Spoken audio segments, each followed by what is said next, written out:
What?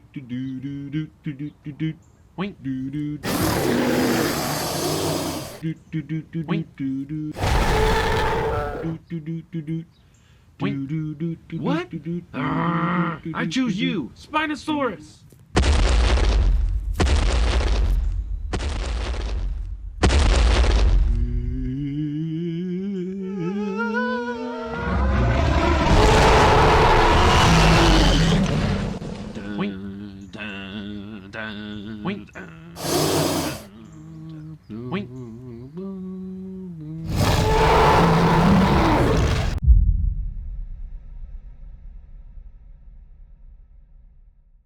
Okay guys, here with another in-depth review, and today is the Spinosaurus from Jurassic World, the Basher Biter.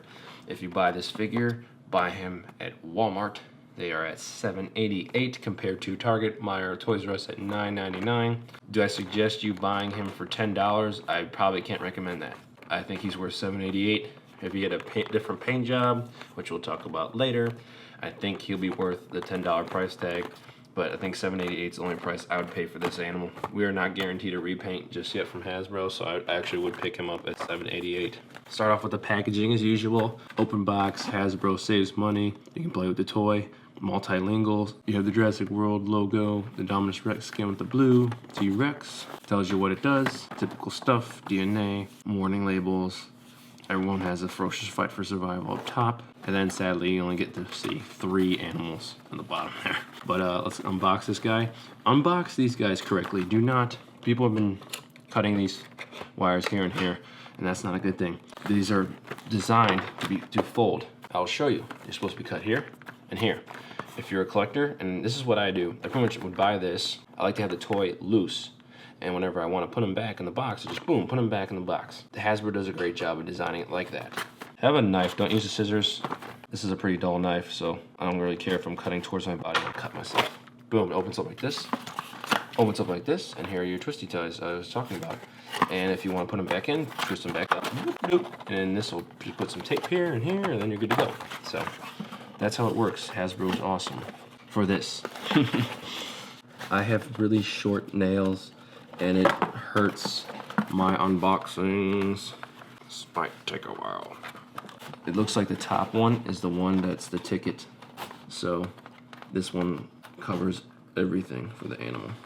Good God. Half of this video is gonna be me unboxing. JK, I know how to edit. I'm sweating. Okay, that was actually really difficult to get out. That was probably the most difficult one out of all of them. And I see already we have a problem. Screw holes once again. Good God, help me. At least the figure balances right. And this is a Lost World Jurassic Park bedsheet I'm using it on, and it still stands up pretty well. So that's good. Good job, Hasbro, getting your Basher Biters balancing right. But let's start off with just the posture of this animal. It looks kind of weird. It's got the chomping Rex. That's probably why the posture is fine, because you have to pretty much... No way. Jurassic Collectibles said that, it was tap dancing or whatever. It should be like this. The toes on the bottom of the floor. I'll show you the chomping Rex. I'm gonna hide this foot. This foot has this cutout here. That's like an outline. It raises it up, gives it more stability for the table, like the chomping Rex does here. And sadly decided not to put the chomping Rex in a flat-footed position. And this is what happens. But they do the same thing here with this outline. This guy does not have an outline on the foot here. He has it here. What? Why would he stand like that, Hasbro? Are you out of your mind? Okay, there, boom. He does stand like that, but what are they doing? I don't know what's up with this company. We'll worry about the paint job later, and we're gonna talk about the sculpt and the action feature.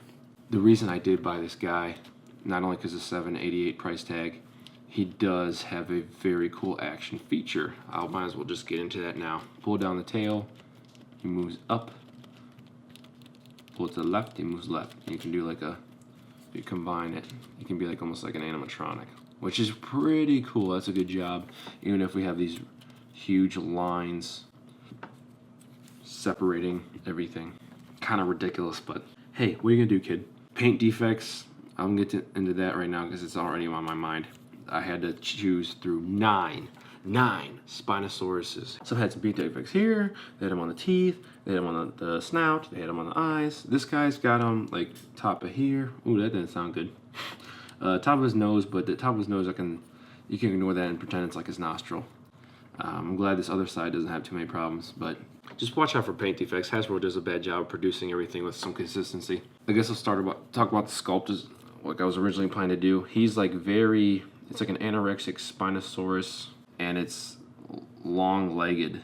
We have a Candace Swanpool Spinosaurus. Permanent dino damage. A huge gash with like 2 rib cage bones. And like this gash is so big, it doesn't stop at the stomach. It goes down below to the stomach. Yeah, this animal's gonna be fine with the dino damage. To be 100% honest, Hasbro, dino damage, when it's done correctly, when Kenner does it, is awesome. I just don't think you should put permanent dino damage on them. It looks kind of dumb. Okay, for hypothetical reasons. If you have permanent dino damage, yes, kids can attack the dino damage. But kids for the Kenner ages, they could also take the dino damage and remove it. Like so. That's good dino damage. If you have permanent dino damage, I would just suggest you not doing it at all and just keeping it just straight up, just like the dinosaur animal. Kids really don't care too much about the dino damage. They really care about the breakaway part of the dino damage. That's why in vehicles, when the vehicles break apart, that's why they play with them. They can destroy them and build them back up again. If you can't build this dino damage back up, there's really no point to it. They're just going to be playing with each other like this. They're not going to always attack the dino damage area. They're going to attack the legs, the tail, whatever they want to do. Because they're kids, they're very imaginative. You can't limit them to one little area. Dino damage rant over. We have screw holes. I just noticed I have a huge black line. I'm pretty sure that just didn't happen within the past how many seconds. Wow, that makes me mad. I'm assuming it's from this black paint. It also doesn't look too bad, but we're 2 for 2 with paint defects on buying these guys, and I thought they were fine in the store. Great job, Hasbro. Typical stuff here with the tagging of the company and all that stuff. The year, Emblem Entertainment, Universal, yada yada, Hasbro. You're gonna have that in all of them. But the screw holes, man, you don't need to have those with the toys. You can hide those somehow. If Kenner did it, why can't you do it? At least the arms on the Spinosaurus are mostly anatomically correct. If she does have, or he does have, long legs and a very short tail compared to the torso body. People are saying this is better than the React Attack Spinosaurus. I disagree 100%. We're gonna get into that in a second. So we got this ugly duckling head. It looks like a Spinosaurus, but it really doesn't. When you open the mouth, even when the mouth is closed, you can see that there's no like purple pink paint on the inside of the back of that tongue and the mouth. That's kind of ratchet. Also, I like the top of the mouth has lots of teeth. Looks great. Looks like your crocodilian Spinosaurus, and the bottom has none. Is she a hockey player or something? Like, why is she missing teeth? That's kind of ridiculous. This should be full. It makes it look like a duck. And we've said this on the Jurassic Park toy forum. She's an ugly duckling. Mostly because of the paint job. This paint job is starting to grow on me a little bit, but it's still ugly as hell. I give them credit for trying something different. You have orange on the head, orange on the sail. This like off translucent lime green, like a brown. It really goes for something different, but this paint job is just atrocious. It really is. If this is the second worst paint job that they put out for this line. The first one is hands down the Allosaurus. Allosaurus is complete garbage. This guy, at least it looks like it's got a patterning of an animal or a dinosaur. Or a dinosaur that is an animal with, you know, the brown spots and fading and stuff. The Allosaurus just looks just ugly as hell. So I give them credit for trying. This paint scheme wouldn't be too bad if it was different colors. All I know is she's not going on my desk. That's all. You put your good stuff in your room and you put the rest of it in storage. She goes into storage. She's purchased solely for her action feature. That's it for this girl. Let's do some comparisons. And as you see, this bad boy is very Kenner-esque in scale. And this Spinosaurus is really small. This is gonna eat it for breakfast. Bad boy says, "This is what I think of you, Hasbro. This Spinosaurus is garbage." See if I can throw him. here's the electronic Velociraptor from the Lost World. And if this is considered a Utahraptor, then this is definitely a juvenile Spinosaurus. It's pretty much going to be a juvenile Spinosaurus with everything I compare it to. She's pretty small. That's what you get for the lower price tag. But here's the Velociraptor Blue. This is a growler versus the basher biter. No, I'm just going to hold it. So, as you see, this is definitely a baby, not even a juvenile. Juvenile would probably be the size of the Chomping Rex. If Blue wants to snack on a baby animal, might as well do it to this Jurassic World Spinosaurus. And what you've been all waiting for, I think he still works. He does, listen to him. That's pretty good after how many years? And people make fun of this figure.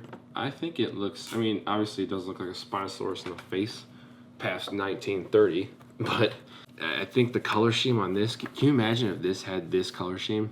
This figure would kick a lot of butt. I might even give this figure like a 7, but I don't think this figure's getting higher than a 7. But this color scheme, this sail, feels so good. The plastic, I mean the plastic on this feels good too, but the sail on this feels like a real like reptile compared to this. But anyway, Lost World Spinosaur versus the Jurassic World Spinosaur. So that's a really cool battle kids can have. Chomping Rex versus Spinosaurus. This is a cool little battle. Pretty much Chomping Rex is like a juvenile. So this is definitely going to be a juvenile versus baby Spinosaur for sure. And here's definitely a comparison people will do. The React Attack versus the Basher Biter Jurassic World. People say that this figure is better than this figure. I don't know what crack they're smoking. This figure, yes, it has big hands. The hands on this are more accurate. The paint job on this guy is just, it's movie accurate. It's not 100% movie accurate, but it's sure a lot better than what this is right here. This doesn't work anymore. It used to. I'm gonna put some new batteries in her. Her tail's short, but yes, so is this.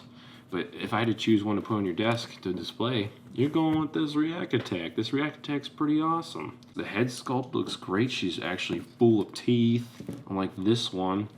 The eye socket and the eyes and the whole skull looks more like a Jurassic Park Spinosaur than this one. You're gonna go with this one. I don't know, to each his own, but I don't know why people choose the React Attack over this guy. Oh my god, it's so much better articulation. Yeah, but this looks like a statue. This looks real. It's just a little shorter. Not so anatomically correct to the real Spinosaurus, but neither is this. So, here are the two comparisons. It's pretty much going to be alpha male versus ugly duckling. This is how you can have the fights. And these huge arms can do a lot of damage to this ugly thing. But you can definitely play with these guys. Definitely the runt of the litter versus the big dog in town. So these are really cool size wise. Lots of playtime with them. The one you've all been waiting for, posable Spinosaurus versus the ugly duckling. Might as well just label it the ugly duckling. I do not have the animatronic. I'm actually thinking of selling this and just getting an animatronic. I don't know. But this is a very movie accurate sculpt and the paint job looks pretty good. So here we have a wonderful showdown. You can see the size. This is a pretty good size, I would say juvenile in the posable Spinosaurus, and then the baby in the Jurassic World Spinosaurus. So that pretty much does it. If you had to choose who you're gonna buy in the store and you're on the fence about the Spinosaurus, I'm gonna give it a 5, I think, out of 10. Pretty much alone just for the actions. I think the sculpt has its good things and has its bad things. Short tail, long legs, and no teeth in the mouth. But the skull overall looks good.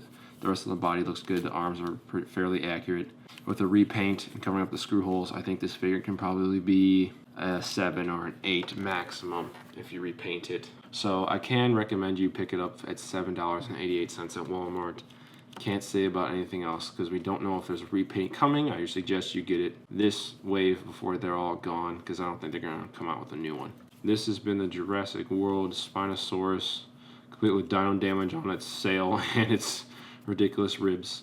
$7.88. I suggest you pick it up if you really wanted it, or if you're a Spinosaurus fan.